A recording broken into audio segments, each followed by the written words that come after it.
dark over Lexington, Kentucky. Sunrise still an hour away. On the ramp, two pilots run through a checklist they've each done hundreds of times. Nothing feels unusual. Except they've never flown together. This is their first trip as a crew. Within the hour, one of them will be dead. The other will wake up in a hospital bed, no memory of how he got there. Behind them, 48 people board, a newlywed couple on their honeymoon, a flight attendant just elected to represent his crew, mostly strangers, heading home, heading to work, heading to weddings. None of them see it coming. Before these pilots even reached the right plane, they'd climbed into the wrong one, a mix-up a ground crew member caught just in time. Strange way to start a flight, not the reason anyone dies tonight.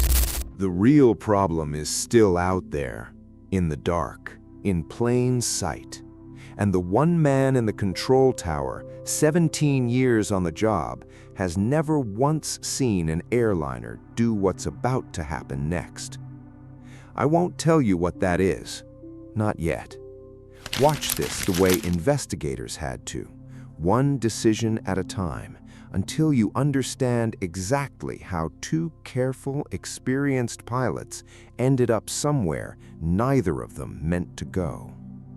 This is Comair Flight 5191. This flight had a number, Comair 5191, scheduled for a short hop from Lexington's Bluegrass Airport to Atlanta, Sunday, August 27, 2006. The plane, a 50-seat Bombardier regional jet, the kind that shuttles small city travelers into big hubs every day of the week. Nothing rare about the route, just another Delta connection run. What made this flight different wasn't the plane, it was who was sitting where. Left seat, Captain Jeffrey Clay, 35, father of two, made captain in 2004, spotless record. Right seat, First Officer James Polehinke, 44. Colleagues called him meticulous, a pilot quietly being groomed for his own command. Two careful, respected men, their first trip flying together.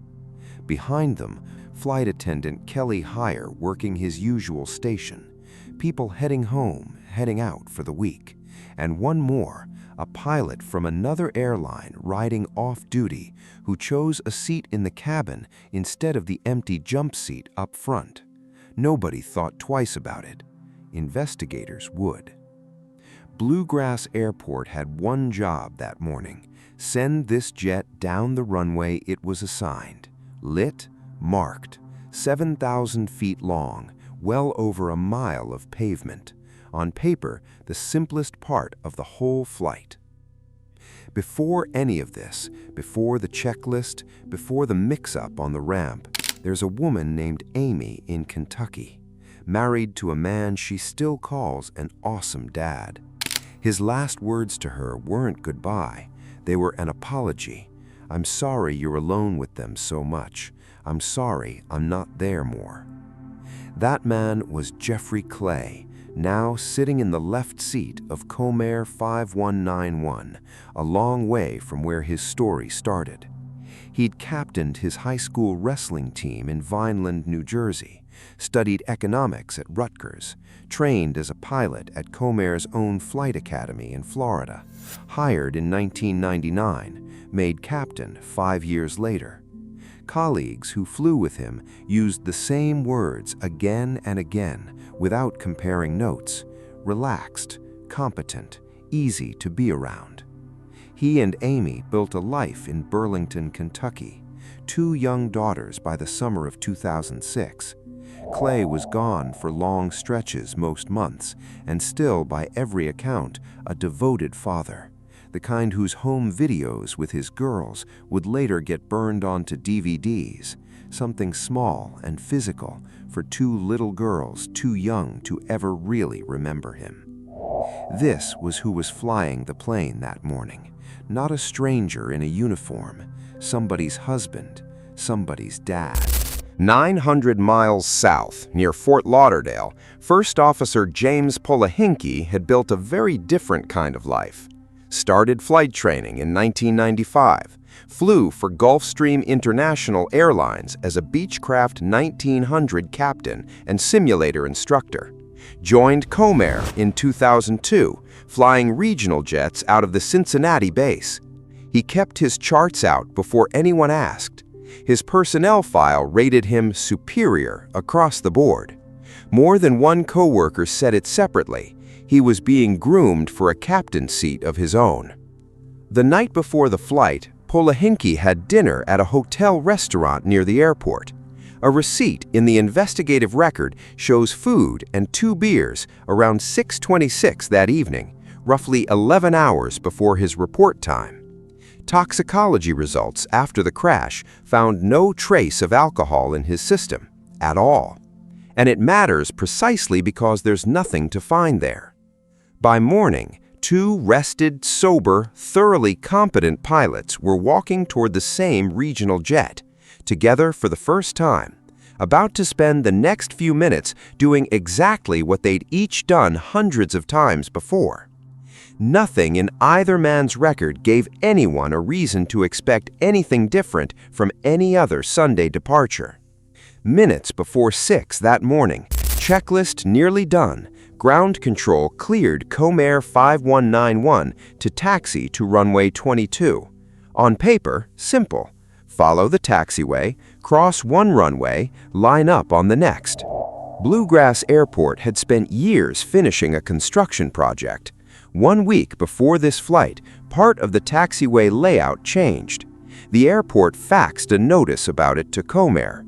That notice never made it into the crew's paperwork, a gap between the airport, the airline, and the chart provider. Not one person's mistake. It's a real loose thread in this story, but it's not the thread that explains what happened next. Investigators traced the plane's actual path and found Clay and Polehinke never went near the part of the airport where the chart and reality disagreed. Whatever pulled them onto the wrong runway, it wasn't that.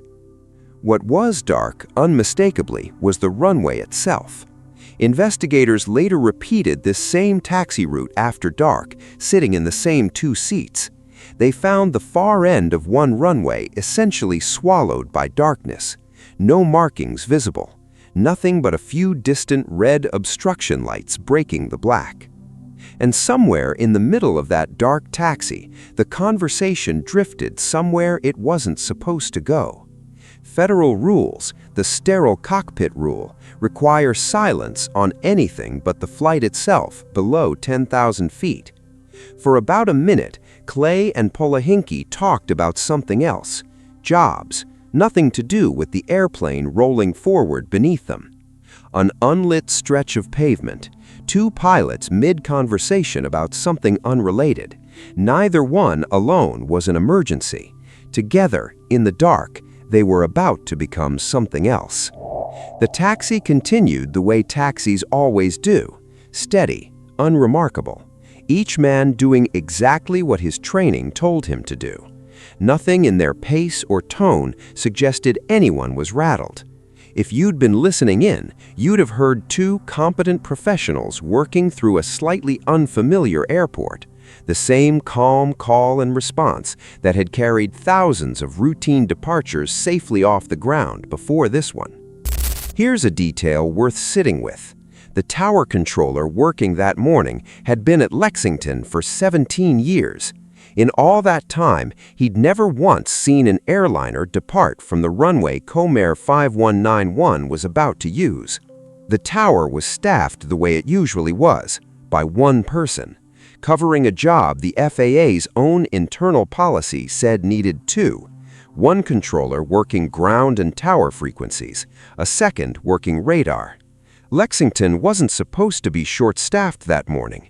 It was anyway, and the one controller on duty had gotten about 2 hours of sleep between shifts, capping off a day that had already run nearly 15 hours. Which meant the only person positioned to catch a mistake on the ground below him was, in a few minutes, about to turn away to do paperwork.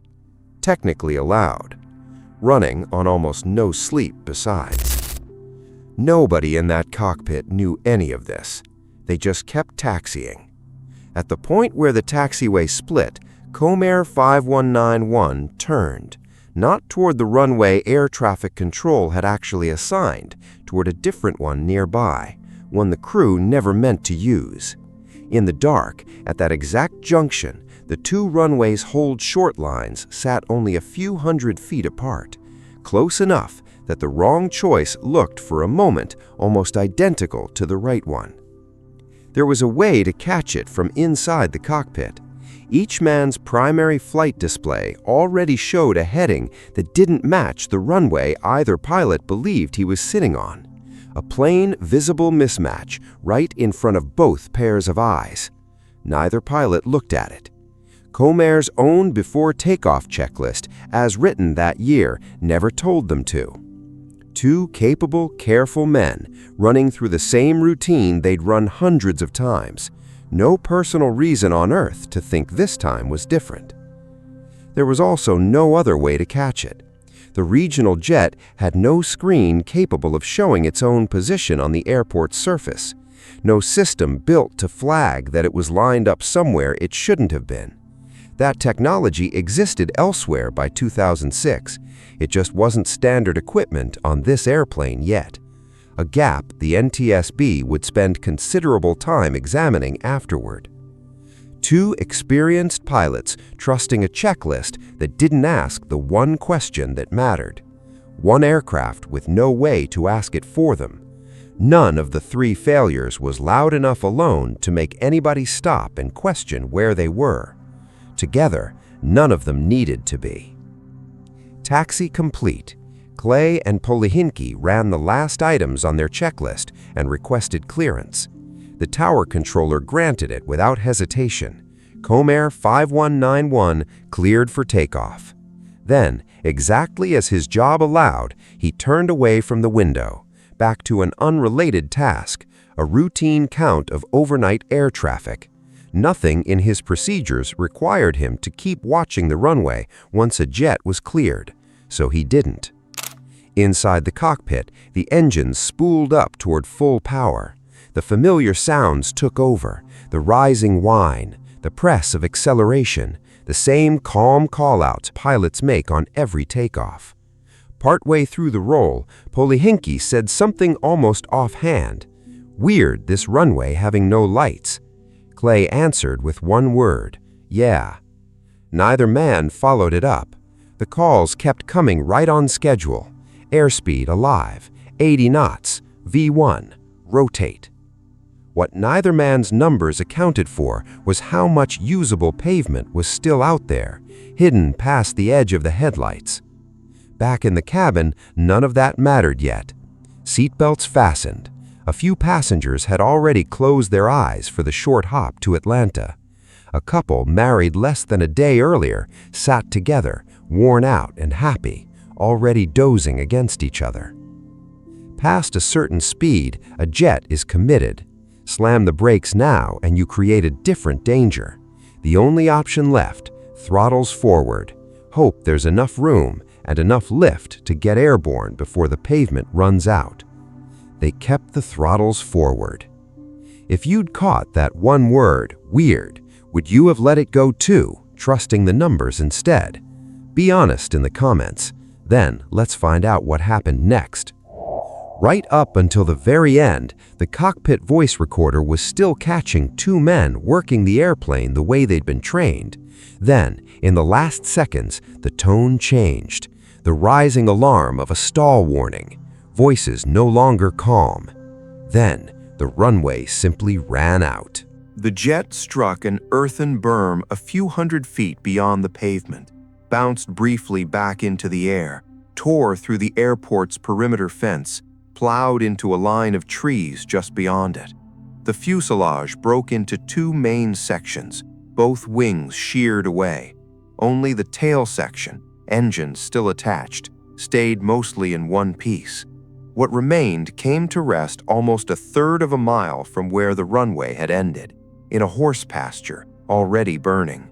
The recorder's final clear word came from Captain Clay right as the aircraft left the pavement. "Whoa!" Then the sound of impact. In the tower, the controller heard it before he saw it. A loud sound, then flames rising on the far side of the airport. He hit the crash alarm within about 40 seconds. The first people to reach the wreckage weren't firefighters. It was a Lexington police officer, Brian Jarrett, and two Bluegrass Airport officers, John Sallee and James Maupin. They found First Officer Polehinke still strapped into what was left of the cockpit, alive, unconscious. They pulled him free of the burning fuselage. He was rushed to University of Kentucky Hospital for emergency surgery. By the time the fire was out, a search of the wreckage confirmed what the silence already suggested. No one else on board had survived. Investigators spent nearly a year taking that morning apart, testing every alternative before settling on the simplest one. Weather wasn't it. The engines weren't it. The airplane had done exactly what it was built to do, on a runway it was never supposed to touch. What the final report found wasn't a broken part. It was two men who never checked the one number that would have told them exactly where they were, and a system with too few backups left to catch that for them.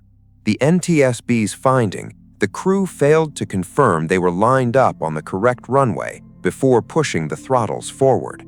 Contributing factors, that minute of off-topic conversation during taxi, and a federal rule that still let a jet cross an active runway without asking permission first.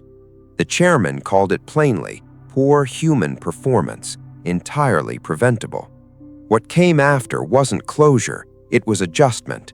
Regulators pushed airlines toward cockpit displays that could show a crew exactly where they sat on an airport surface. Adoption stayed slow and voluntary for years. Air traffic control scheduling changed, built around the fatigue that one controller was quietly carrying that morning. James Polehinke woke from a coma to a body that had lost a leg and a memory that had lost the entire flight. He remembers checking a list. He remembers nothing after. 47 passengers, 2 of their own crew, never made it home.